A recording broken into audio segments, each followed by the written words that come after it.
Instagram reality.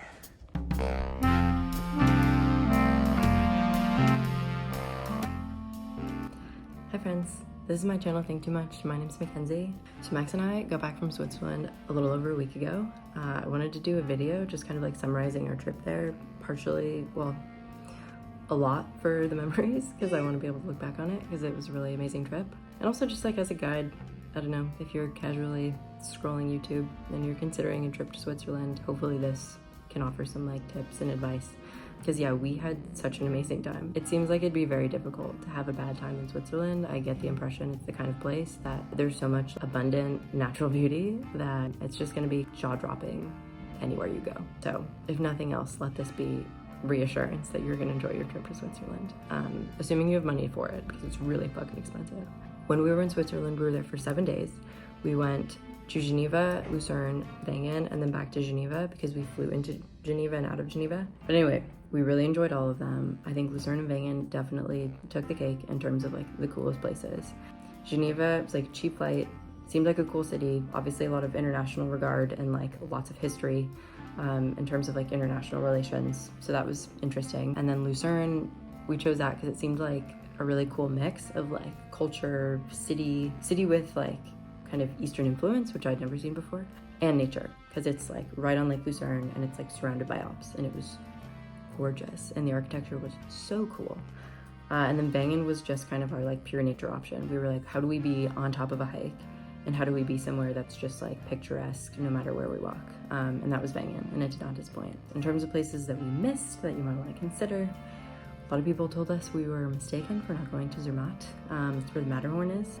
I don't know, I feel like sticking to my guns on that one because I really wanted to see Lucerne and I really wanted like a naturey place like Wengen. And Zermatt was just like really out of the way. We were only there 7 days and we saw 3 different places. So we were on the train a lot and we wanted to kind of like minimize the amount of train time. That way we could actually enjoy the trip. This trip has been a bucket list trip for me for a long time. I'm glad I waited until I had a little bit more money. I mean, I'm sure it still would have been amazing because I think so much of the joy of Switzerland is the gorgeous scenery. But it was nice to not be super stressed about money. Like we were stressed about money, but it was kind of like, we'll be fine. Whereas like if I'd done this when I was in college or like immediately after college, it would have been like, fuck, I'm broke. So that's something to keep in mind, but it was amazing. And for resources, I'm sorry that I can't offer more insight for like the travel. We booked a lot of train tickets. As I said, we traveled by train a lot and it was really intuitive when we were there. It was less intuitive when we were booking it. But I guess I can tell you that like we chose like fixed time trains and that was like the cheapest option. It was like the way to save a lot of money on transit. And for the most part, we don't have any regrets. The only time that became an issue was in places that we wanted to hike, basically, because it was raining and cloudy for part of our trip. And so there was this hike that we wanted to do in Lucerne called Stoos Ridge, and we couldn't because, well, we could have, but it was gonna be really cloudy and we weren't gonna see anything. So we opted not to do it, and it would have been nice to have like flexible train times because the day that we left, it was actually really sunny and it would have been a good day for that trip. So if we were able to like flex our train to be like a late afternoon train, then we would have been able to do it. So that's just like something to consider, that it's like when you're booking the trains, fixed time is cheaper. It's not that hard to get to the trains on time, at least not in my experience. But if you're trying to plan for like a hike or there's a hike that you really want to go to, just try to give yourself a little bit of flexibility around that because the weather can be really variable in the mountain regions. For resources, I think we just used the Swiss train website. I could be full of shit. Max did most of that, so can't be much help there, sorry. And then for like planning the activities, I used Inspirock a lot, which is like a website that kind of helps you like create like a little itinerary. So that was really cool. And they had like a bunch of ideas for activities and they seemed to have a partnership with Viator because they would have like Viator guide options a lot. So we chose a couple of those and they were very cool, would recommend.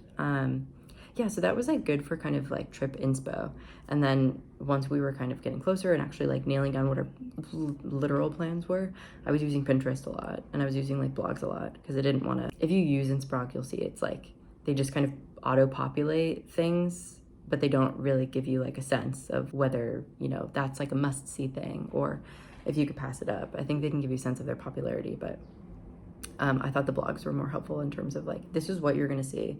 this is why I liked it. Yeah, and then the last thing was YouTube. Lots of YouTube for kind of like travel ideas, hike ideas in particular, and then like navigating hikes in particular. So like Wengen was probably the hardest place to get to. We needed to take a train to Interlaken, and from Interlaken to Lauterbrunnen, and then from Lauterbrunnen to Wengen. It ended up being probably more intimidating from the outside than it was like actually experiencing it. Although again, Max planned all of this, so I could be full of shit. But that was something we used YouTube for, was kind of like, they were like, hey, like, this is me going through my day, like traveling to Wengen, like transferring between trains. That way we could see that it's like not ridiculous to do the transfers. Those are probably the main sites that we used to kind of plan the trip. And it took a lot, so I would recommend not doing what we did, which we like only really planned like the month before, because we only really booked it like 6 weeks before. I would give yourself more time because it required a lot of time. Okay, another quick thing that I really should mention, Geneva, they speak French primarily.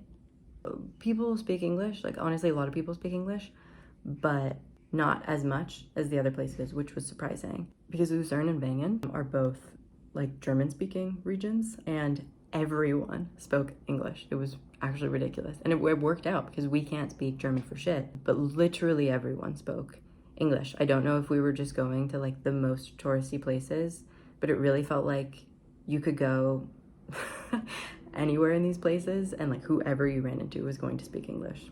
Okay, so what I'm about to show you is our trip to Geneva. We were there for about 2 nights, 1 full day, and then we had like a full day in Geneva because we got in there in the morning, and so we just kind of like bopped around the city. We went to their art history museum, which was cool. It was interesting. I've never seen a museum that's curated in that way. It felt very like casual.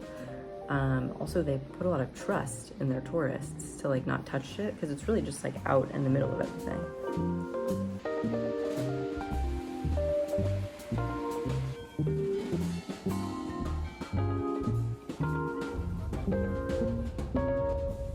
And on the full day, we opted for that day trip to Gruyere to do like the cheese tour, the chocolate tour, and the like medieval town thing.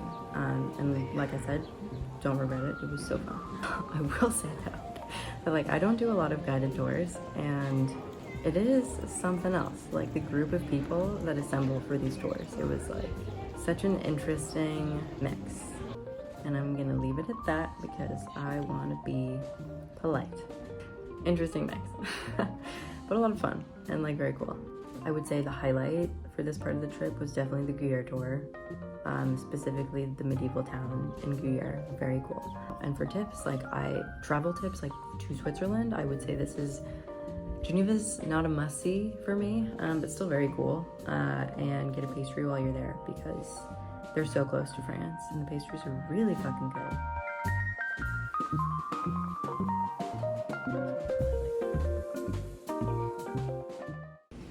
Okay, next up is Lucerne. I think I already sang its praises, but I loved this place. It was so cool. While it was a bummer that it was kind of rainy while we were there, I think of any place to be, it's like rainy. Lucerne was still so fun to just like walk around and be there and like experience it. Their old town was beautiful. They had all these really interesting murals. The architecture was really cool. All of this like Eastern European influence, and like I'm sure many other influences that I don't know because I am not an architect. Really cool. Right on Lake Lucerne, gorgeous views, surrounded by mountains.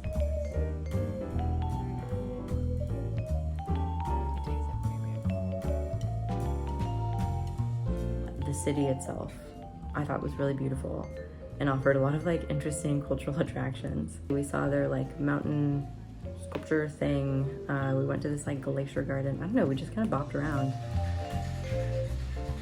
While we were there, we did like a mini day trip to, it's Mount Pilatus. There wasn't a ton to see, but it was still cool because like the trundle like up the mountain had like a lot of really pretty views, and there was something very like gothic and dramatic about the kind of like cloudy mountainscape, especially because the fog was like wispy in this gorgeous way. It's Max. Hello. You look so nice. Oh, thank you. You're welcome. It's good light.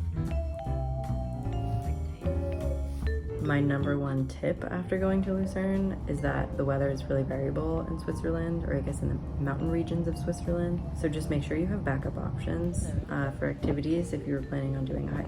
But yeah, definitely keep in mind the weather and consider putting some flex into your travels.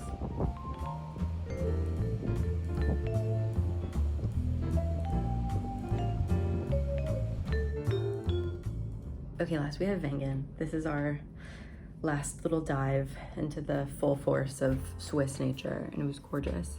It was a little quiet, which was honestly really nice. We stayed in this really great hotel called Maya Caprice, which had this amazing view. Well, one, you're surrounded by mountains, so obviously views no matter what. But there's this particular view of like kind of watching the like continuing valley of Lauterbrunnen and just kind of all of these like intersecting mountains and this like canyon looking space and either like some sort of like running creek or waterfall. It was so beautiful. And this was really where our kind of main hike ended up being. We got to do like pretty much full day hike.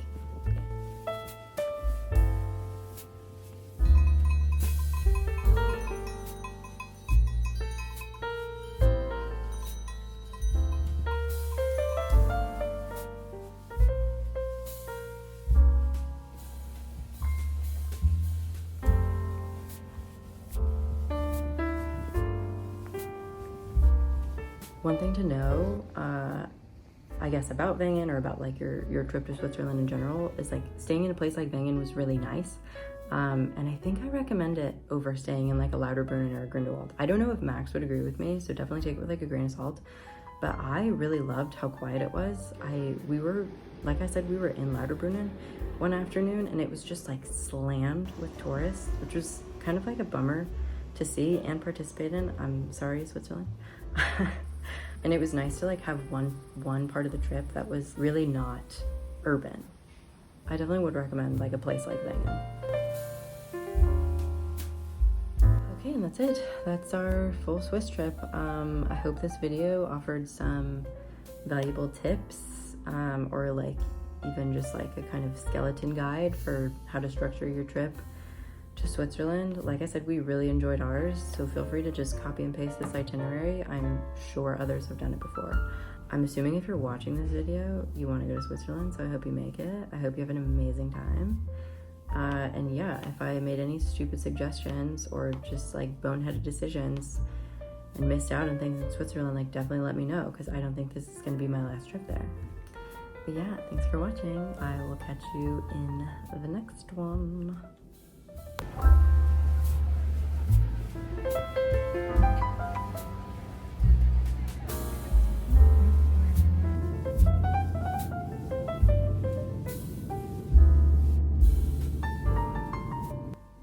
Okay. That's it.